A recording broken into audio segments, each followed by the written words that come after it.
नमस्कार दोस्तों, स्वागत है आप सभी का हमारे इस न्यू वीडियो में। आज की वीडियो में हम बात करेंगे स्वामी विवेकानंद के द्वारा लिखी गई पुस्तक जो है युवकों के प्रति, उसमें जो पहला चैप्टर है, पहला भाग है भारत का संसार को संदेश, इस पे हम बात करेंगे। तो सबसे पहले ये जानना ज़रूरी है कि आज जिस विषय में हम बात करने जा रहे हैं, भारत का संसार को संदेश, ये जो भाषण है, ये 16 जनवरी सन 1897 ईस्वी को फ्लोरल हॉल कोलंबो श्रीलंका में दिया हुआ भाषण है। यही स्वामी विवेकानंद का प्राच्य में दिया प्रथम सार्वजनिक भाषण था। तो चलिए शुरू करते हैं। जो टाइटल का नाम है वो भारत का संसार को संदेश। जो थोड़ा बहुत कार्य मेरे द्वारा हुआ है वह मेरी किसी अंतर्निहित शक्ति द्वारा नहीं हुआ, वरन पाश्चात्य देशों में पर्यटन करते समय अपनी इस परम पवित्र और प्रिय मातृभूमि से जो उत्साह, जो शुभेच्छा तथा जो आशीर्वाद मुझे मिले हैं, उन्हीं की शक्ति द्वारा संभव हो सका है। हाँ, यह ठीक है कि कुछ काम तो अवश्य हुआ है, पर पाश्चात्य देशों में भ्रमण करने से विशेष लाभ मेरा ही हुआ है। इसका कारण यह है कि पहले मैं जिन बातों का शायद हृदय के आवेग से सत्य मान लेता था, अब उन्हीं को मैं प्रमाण सिद्ध विश्वास तथा प्रत्यक्ष और शक्ति संपन्न सत्य के रूप में देख रहा हूँ। पहले मैं भी अन्य हिंदुओं की तरह विश्वास करता था कि भारत पुण्य भूमि है, कर्म भूमि है, जैसा कि माननीय सभापति महोदय ने अभी अभी तुमसे कहा भी है। पर आज मैं इस सभा के सामने खड़े होकर दृढ़ विश्वास के साथ कहता हूँ कि यह सत्य ही है। यदि पृथ्वी पर ऐसा कोई देश है जिसे हम पुण्य भूमि कह सकते हैं, यदि ऐसा कोई स्थान है जहाँ पृथ्वी के सभी जीवों को अपना कर्मफल भोगने के लिए आना पड़ता है, यदि ऐसा कोई स्थान है जहाँ भगवान की ओर उन्मुख होने के प्रयत्न में संलग्न रहने वाले जीव मात्र को अंततः आना होगा, यदि ऐसा कोई देश है जहाँ मानव जाति की क्षमा, धृति, दया, शुद्धता आदि सद्वृत्तियों का सर्वाधिक विकास हुआ है, और यदि ऐसा कोई देश है जहाँ आध्यात्मिकता का तथा सर्वाधिक आत्मान्वेषण का विकास हुआ है, तो वह भूमि भारत ही है। अत्यंत प्राचीन काल से यहाँ पर भिन्न भिन्न धर्मों के संस्थापकों ने अवतार लेकर सारे संसार को सत्य की आध्यात्मिक सनातन और पवित्र धारा से बारंबार प्लावित किया है। यहीं से उत्तर, दक्षिण और पूरब और पश्चिम चारों ओर दार्शनिक ज्ञान की प्रबल धाराएं प्रभावित हुई हैं, और यहीं से वह धारा बहेगी जो आजकल की पार्थिव सभ्यता को आध्यात्मिक जीवन प्रदान करेगी। विदेशों के लाखों स्त्री पुरुष के हृदय में जड़वाद की जो अग्नि धधक रही है, उसे बुझाने के लिए जीवनदायी सलील की आवश्यकता है, वह यही विद्यमान है। मित्रों, विश्वास रखो, यही होने जा रहा है। मैं इस निष्कर्ष पर पहुंचा हूं, तुम लोगों में जिन्होंने संसार की विभिन्न जातियों के इतिहास का भली भांति अध्ययन किया है, इस सत्य से अच्छी तरह परिचित होंगे। संसार हमारे देश का अत्यंत ऋणी है। यदि भिन्न भिन्न देशों की पारस्परिक तुलना की जाए तो मालूम होगा कि सारा संसार सहिष्णु एवं निरीह भारत का जितना ऋणी है, उतना और किसी देश का नहीं। निरीह हिंदू, ये शब्द कभी कभी तिरस्कार के रूप में प्रयुक्त होते हैं, पर यदि किसी तिरस्कार में अद्भुत सत्य का कुछ अंश निहित रहता है तो वह इन्हीं शब्दों में है। हिंदू सदा से जगत पिता की प्रिय संतान रहे हैं। यह ठीक है कि संसार के अन्य स्थानों में सभ्यता का विकास हुआ है। प्राचीन और वर्तमान काल में कितने ही शक्तिशाली तथा महान जातियों ने उच्च भावों को जन्म दिया है। पुराने समय में और आजकल भी बहुतों से अनोखे तत्व एक जाति से दूसरे जाति में पहुंचे हैं, और यह भी ठीक है कि किसी किसी राष्ट्र की गतिशील जीवन तरंगों ने महान शक्तिशाली शक्ति सत्य के बीजों को चारों ओर बिखेरा है। परंतु भाइयों, तुम यह भी देख पाओगे कि ऐसे सत्य का प्रचार हुआ है। रणभेरी के निर्घोष तथा रणसज्जा से सज्जित सेना समूह की सहायता से, बिना रक्त प्रवाह में सिक्त हुए, बिना लाखों स्त्री पुरुषों के खून की नदियां बहाए कोई भी नया भाव आगे नहीं बढ़ा। प्रत्येक ओजस्वी भाव के प्रचार के साथ ही साथ असंख्य लोगों का हाहाकार, अनाथों और असहायों का करुण क्रंदन और विधवाओं का अजस्त्र अश्रुपात होते देखा गया है। प्रधानतः इसी उपाय द्वारा अन्य इन देशों ने संसार को शिक्षा दी है, परंतु इस उपाय का अवलंबन किए बिना ही भारत हजारों वर्षों से शांतिपूर्वक जीवित रहा है। जब यूनान का अस्तित्व नहीं था, रोम भविष्य के अंधकार गर्भ में छिपा हुआ था, जब आधुनिक यूरोपियों के पुरखे घने जंगलों के अंदर छिपे रहते थे और अपने शरीर को नीले रंग से रंगा करते थे, तब भी भारत क्रियाशील था। उससे पहले भी, जिस समय का इतिहास में कोई लेखा नहीं है, जिस सुदूर धुंधले अतीत की ओर झांकने का साहस परंपरा को भी नहीं होता है, उस काल से लेकर अब तक न जाने कितने ही भाव एक के बाद एक भारत से प्रसरित हुए हैं, पर उनका प्रत्येक शब्द आगे शांति तथा पीछे आशीर्वाद के साथ कहा गया है। संसार के सभी देशों में केवल एक हमारे ही देश ने लड़ाई झगड़ा करके किसी अन्य देश को पराजित नहीं किया है। इसका शुभ आशीर्वाद हमारे साथ है और इसी से हम अब तक जीवित हैं। एक समय था जब यूनानी सेना के रण प्रयाण के दर्प से संसार कांप उठता था, पर आज वह कहाँ है? आज तो उसका चिन्ह तक नहीं दिखाई देता है। यूनान देश का गौरव आज अस्त हो गया है। एक समय था जब प्रत्येक पार्थिव भोग वस्तु के ऊपर रोम की सेनांकित विजय पताका फहराया करती थी। रोमन लोग सर्वत्र जाति और मानव जाति पर प्रभुत्व प्राप्त करते थे। रोम का नाम सुनते ही पृथ्वी कांप उठती थी, पर आज उसी रोम को कैपिटोलाइन पहाड़ का एक भग्नावशेष का ढूंढ मात्र है। जहाँ सीजर राज्य करता था, वहाँ आज मकड़ी जाल बुनती है। इसी प्रकार कितने ही समान वैभवशाली राष्ट्र उठे और गिरे। विजयोल्लास और भावावेशपूर्ण प्रभुत्व का कुछ काल तक कलुषित राष्ट्रीय जीवन बिताकर सागर की तरंगों की तरह उठकर फिर मिट गए। इसी प्रकार ये सब राष्ट्र मनुष्य समाज पर किसी समय अपना चिन्ह अंकित कर अब मिट गए हैं, परंतु हम लोग आज भी जीवित हैं। आज यदि मनु इस भारत भूमि पर लौट आए तो उन्हें कुछ भी आश्चर्य न होगा। वे ऐसा नहीं समझेंगे कि वे कहाँ आ पहुँचे। वे देखेंगे कि हजारों वर्षों के सुचिंतित तथा परीक्षित वे ही प्राचीन विधान आज भी विद्यमान हैं। सैकड़ों शताब्दियों के अनुभव और युगों की अभिज्ञता के फलस्वरूप वही सनातन सा आचार विचार यहाँ आज भी मौजूद है।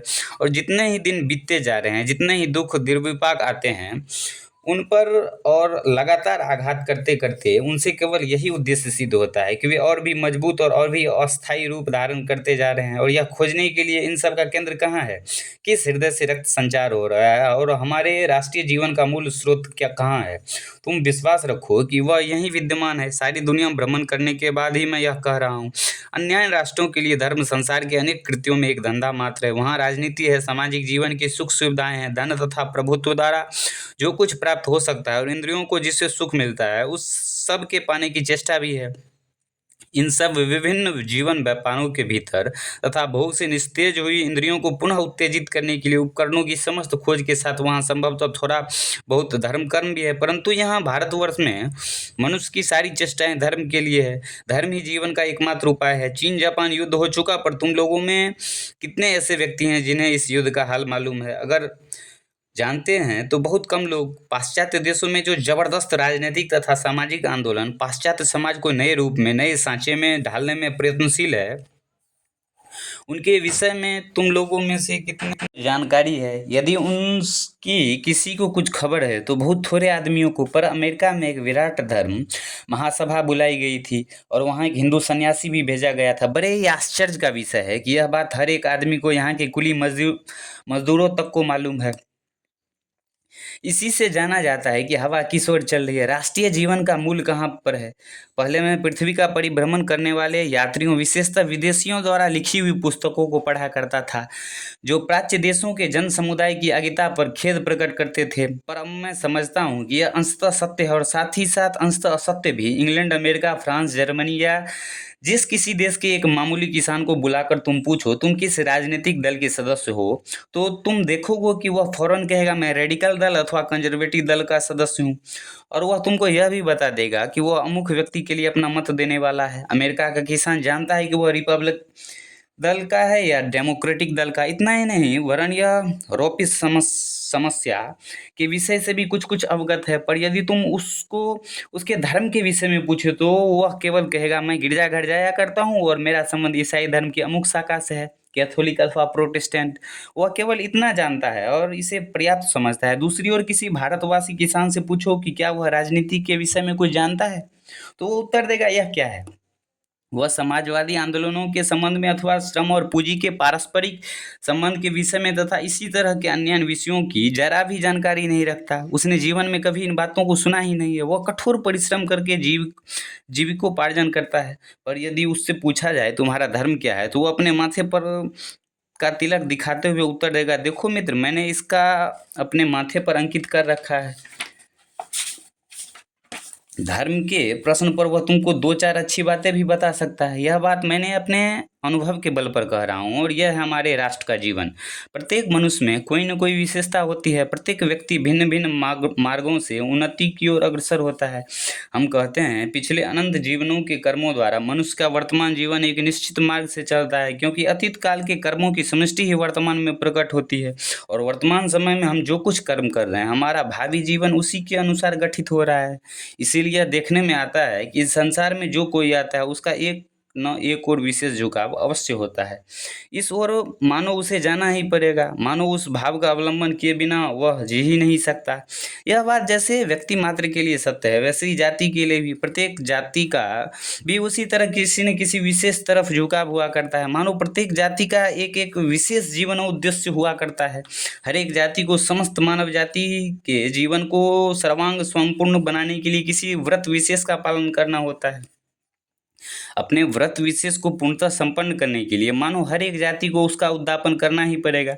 राजनीतिक श्रेष्ठता या सामरिक शक्ति प्राप्त करना किसी काल में हमारी जाति का जीवनोद्देश्य न कभी रहा और न इस समय है। और यह भी याद रखो कि न तो वो कभी आगे ही होगा। हाँ, हमारा दूसरा ही जातीय जीवनोद्देश्य रहा है, वह यह है कि समग्र जाति की आध्यात्मिक शक्ति को मानो किसी डायनेमो में संग्रहित, संरक्षित और नियोजित किया गया हो, और कभी मौका आने पर वह संचित शक्ति सारी पृथ्वी को एक जल प्लावन में बहा देगा।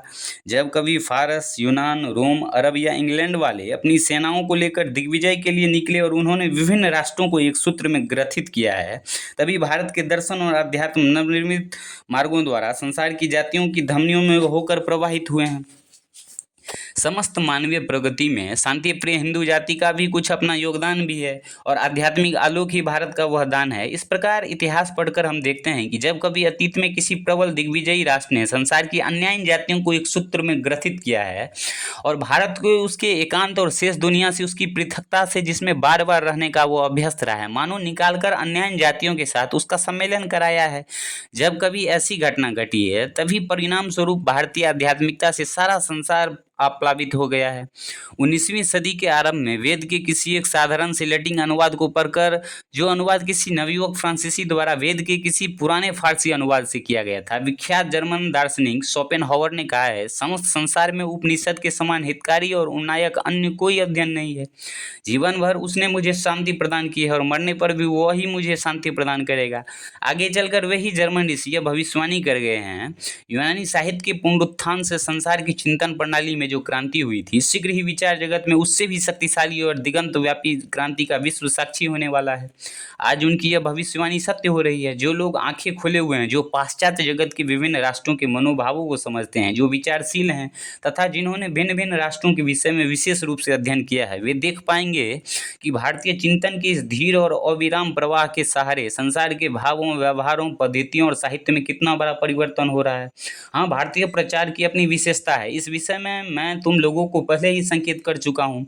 हमने कभी बंदूक या तलवार के सहारे अपने विचारों को प्रचार नहीं किया। यदि अंग्रेजी भाषा में ऐसा कोई शब्द है जिसके द्वारा संसार को भारत का दान प्रकट किया जाए, यदि अंग्रेजी भाषा में कोई ऐसा शब्द है जिसके द्वारा मानव जाति पर भारतीय साहित्य का प्रभाव व्यक्त किया जाए, तो वह यही एकमात्र शब्द सम्मोहन, फैसिनेशन है। यह सम्मोहनी शक्ति वैसी नहीं है जिसके द्वारा मनुष्य एकाएक मोहित हो जाता है, वरन यह ठीक उसके विपरीत है। यह धीरे धीरे बिना कुछ मालूम हुए मानो तुम्हारे मन पर अपना प्रभाव डालती है। बहुतों को भारतीय विचार, भारतीय प्रथा, भारतीय आचार व्यवहार, भारतीय दर्शन और भारतीय साहित्य पहले पहले कुछ विषद सदृश सा मालूम होते हैं, परंतु यदि वे धैर्यपूर्वक उक्त विषयों का विवेचन करें, मन लगाकर अध्ययन करें, इन तत्वों में निहित महान सिद्धांतों का परिचय प्राप्त करें, तो फलस्वरूप 99% लोग आकर्षित होकर उसमें विमुग्ध हो जाएंगे। सवेरे के समय गिरने वाली कोमल ओस न तो किसी के आंखों से दिखाई देती है और न ही उसके गिरने से कोई आवाज ही कानों को सुनाई पड़ती है। ठीक उसके सामने यह शांत, सहिष्णु, सर्वसह धर्मप्राण जाति धीर और मौन होने पर भी वह विचार साम्राज्य में अपना जबरदस्त प्रभाव डालती जा रही है। प्राचीन इतिहास का पुनर्विनय फिर से आरंभ हो गया है। कारण आज जबकि आधुनिक वैज्ञानिकों आविष्कारों द्वारा बारंबार होने वाले आघातों से आपात सुदृढ़ तथा दुर्भेद्य धर्म विश्वास की जड़ें तक हिल रही है, जबकि मनुष्य जाति के भिन्न भिन्न अंशों को अपने अनुयायी कहने वाले विभिन्न धर्म संप्रदायों का खास दावा शून्य से पर्यवसित हो हवा में मिलता जा रहा है, जबकि आधुनिक पुरातत्वोनुसंधान के प्रबल मूसलाघात प्राचीन बद्धमूल संसारों को शीशे की तरह चूर चूर किए डालते हैं, जबकि पाश्चात्य जगत में धर्म केवल मूढ़ लोगों के हाथों में चला गया है, और जबकि ज्ञानी लोग धर्म संबंधी प्रत्येक विषय को घृणा की दृष्टि से देखने लगे हैं। ऐसी परिस्थिति में भारत का, जहाँ के अधिवासियों का धर्म जीवन सर्वोच्च दार्शनिक सत्य सिद्धांतों द्वारा नियमित है, दर्शन संसार के सम्मुख आता है। जो भारतीय मानस की धर्म विषयक सर्वोच्च महत्वाकांक्षाओं को प्रकट करता है। इसीलिए आज ये सब महान तत्व असीम अनंत जगत का एकत्व, निर्गुण ब्रह्मवाद, जीवात्मा का अनंत स्वरूप और उसका विभिन्न जीव शरीरों में अविच्छेद संकर्ण स्वरूपी अपूर्ण तत्व तथा ब्रह्मांड का अनंत तत्व सहज ही रक्षा के लिए अग्रसर हो रहे हैं। पुराने संप्रदाय जगत को एक छोटा सा मिट्टी का लौंदा भर समझते थे और समझते थे कि काल का आरंभ भी कुछ ही दिनों से हुआ है। केवल हमारे ही प्राचीन धर्मशास्त्रों में यह बात मौजूद है कि देश काल और निमित्त अनंत हैं, एवं इससे बढ़कर भी हमारे यहाँ के तमाम धर्म तत्वों के अनुसंधान का आधार मानवात्मा की अनंत महिमा का विषय रहा है। जब क्रम विकासवाद, ऊर्जा संधारणवाद, कंजर्वेशन ऑफ एनर्जी, इसके बारे में एक बहुत ही प्यारा सा स्टेटमेंट है कि energy can neither be created nor be destroyed in a physical और chemical reaction, it always transform from one form to another form, so it is always conserved. आदि आधुनिक प्रबल सिद्धांत सब तरह के कच्चे धर्म मतों की जड़ों में कुठाराघात कर रहे हैं। ऐसी स्थिति में उसी मानवता की अपूर्व सृष्टि, ईश्वर की अद्भुत वाणी, वेदांत की अपूर्व हृदयग्राही तथा मन की उन्नति एवं विस्तार विधायक तत्व समूहों के सिवा और कौन सी वस्तु है जो शिक्षित मानव जाति की श्रद्धा और भक्ति पा सकती है। साथ ही मैं यह भी कह देना चाहता हूँ कि भारत के बाहर हमारे धर्म का जो प्रभाव पड़ता है वह यहाँ के धर्म के उन मूल तत्वों का है जिनकी पीठिका और नींव पर भारतीय धर्म की अट्टालिका खड़ी है। उसकी सैकड़ों भिन्न भिन्न शाखा प्रशाखाएं, सैकड़ों सदियों में समाज की आवश्यकताओं के अनुसार उसमें लिपटे हुए छोटे छोटे गौण विषय, विभिन्न प्रथाएं, देशाचर तथा समाज के कल्याण विषयक छोटे मोटे विचार आदि बातें वास्तव में धर्म की कोटि में स्थान नहीं पा सकती। हम यह भी जानते हैं कि हमारे शास्त्रों में दो कोटि के सत्य का निर्देश किया गया है और उन दोनों में से स्पष्ट भेद भी बतलाया गया है।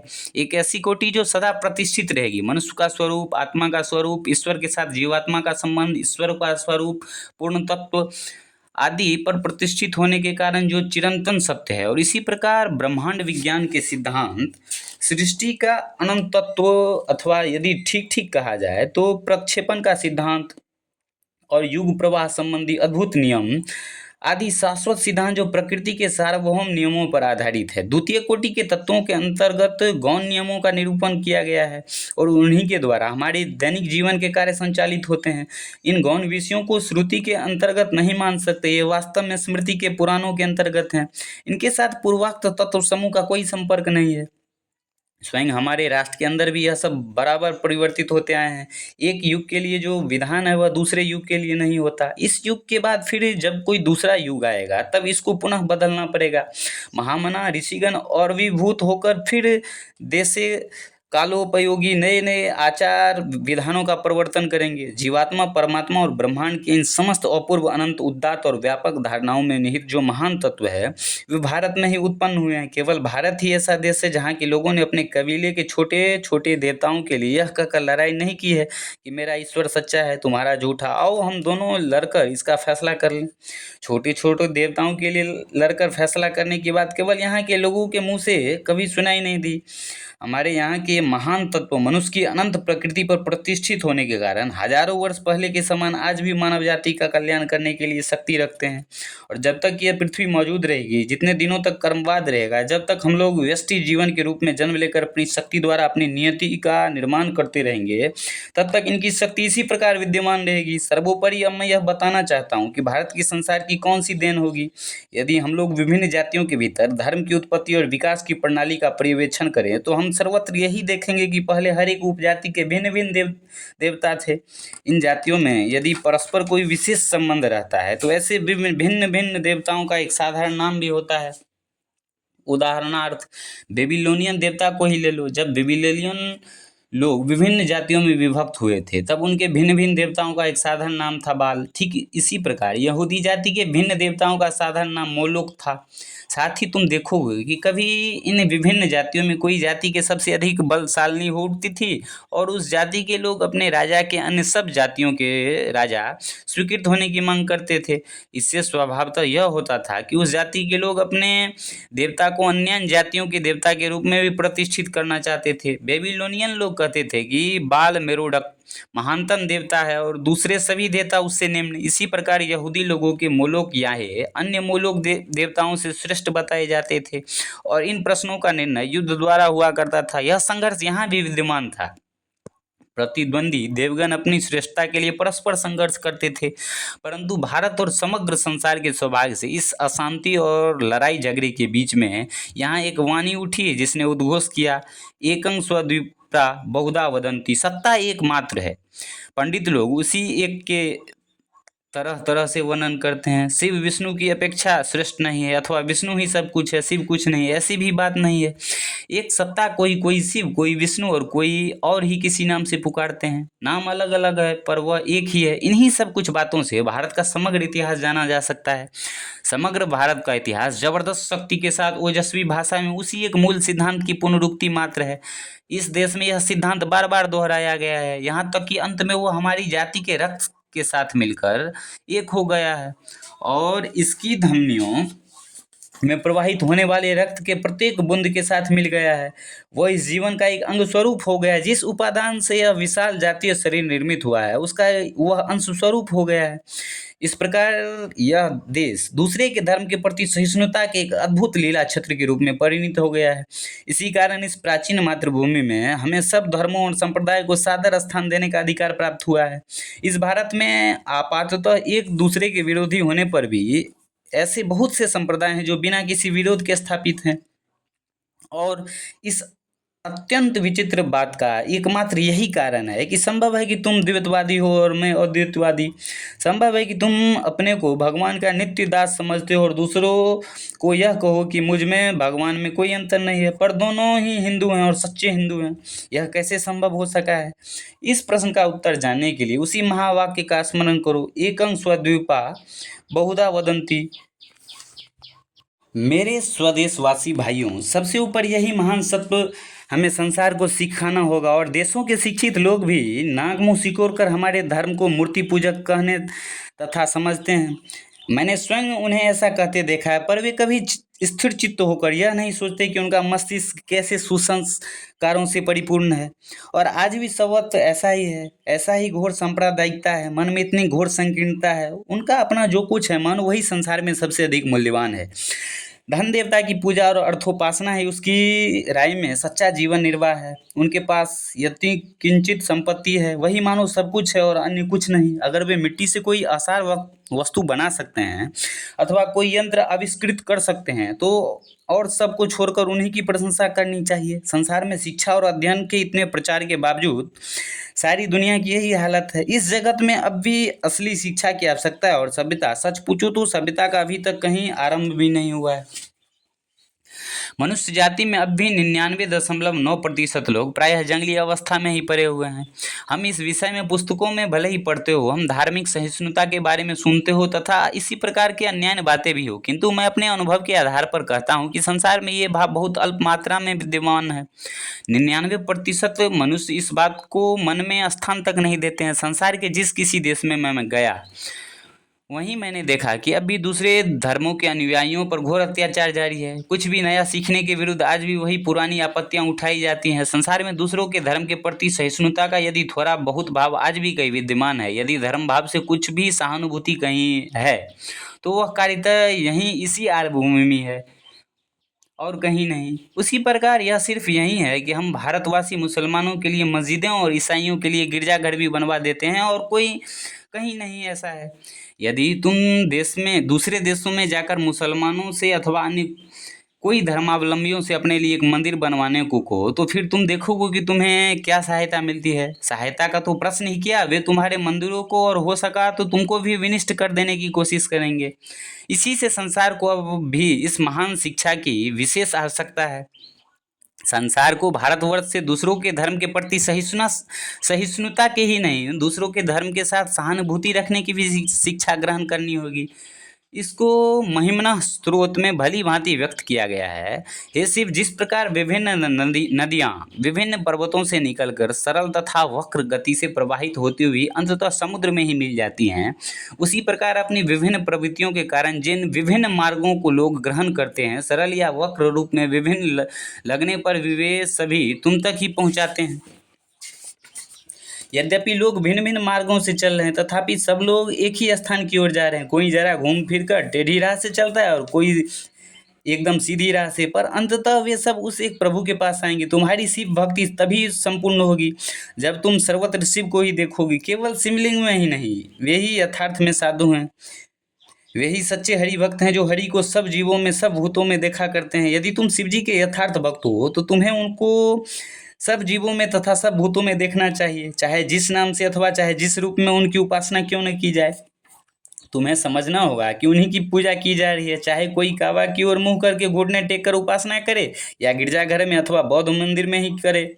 वह जाने या अनजाने उसी परमात्मा की उपासना कर रहा है, चाहे जिसके नाम पर, चाहे जिस मूर्ति का उद्देश्य बनाकर, चाहे जिस भाव से ही पुष्पांजलि क्यों न चढ़ाई जाए, वह उन्हीं के चरणों में पहुंचती है, क्योंकि वे ही सबके एकमात्र प्रभु हैं, सब आत्माओं के अंतरात्मा स्वरूप हैं। संसार में किस बात की कमी है, इस बात को वे हमारी तुम्हारी अपेक्षा बहुत अच्छी तरह से जानते हैं। सब तरह के भेदभावों का दूर होना असंभव है, विभिन्नताएं तो रहेंगे ही, उनके बिना जीवन असंभव है। विचारों का यह पारस्परिक संघर्ष और विभिन्नता ही ज्ञान है। विचारों का यह पारस्परिक संघर्ष और विभिन्नता ही ज्ञान के प्रकाश और गति का कारण है। संसार में अनंत प्रकार के परस्पर विरोधी विभिन्न भाव विद्यमान रहेंगे और जरूर रहेंगे, परंतु इसी के लिए एक दूसरे को घृणा की दृष्टि से देखें अथवा परस्पर लड़े यह आवश्यक नहीं। अतएव हमें उसी मूल्य सत्य की फिर से शिक्षा ग्रहण करनी होगी जो केवल यहीं से, हमारी इसी मातृभूमि से प्रचारित हुआ था। फिर एक बार भारत को संसार में इसी मूल तत्व का, इसी सत्य का प्रचार करना होगा। ऐसा क्यों है? इसलिए नहीं कि यह सत्य हमारे शास्त्रों में लिखा है, वरन हमारे राष्ट्रीय साहित्य का प्रत्येक विभाग और हमारे राष्ट्रीय जीवन इससे पूर्णतः ओतप्रोत है।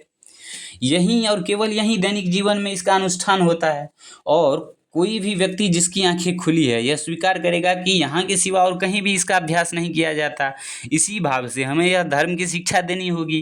भारत इससे भी ऊंची शिक्षाएं देने की क्षमता अवश्य रखता है, पर वे केवल पंडितों के ही योग्य है। और विनम्रता की, शांत भाव की, इस तितिक्षा की, इस धार्मिक सहिष्णुता की तथा इस सहानुभूति की और भ्रातृभाव की महान शिक्षा प्रत्येक बालक, स्त्री, पुरुष, शिक्षित, अशिक्षित, सब जाति और वर्ण वाले सीख सकते हैं।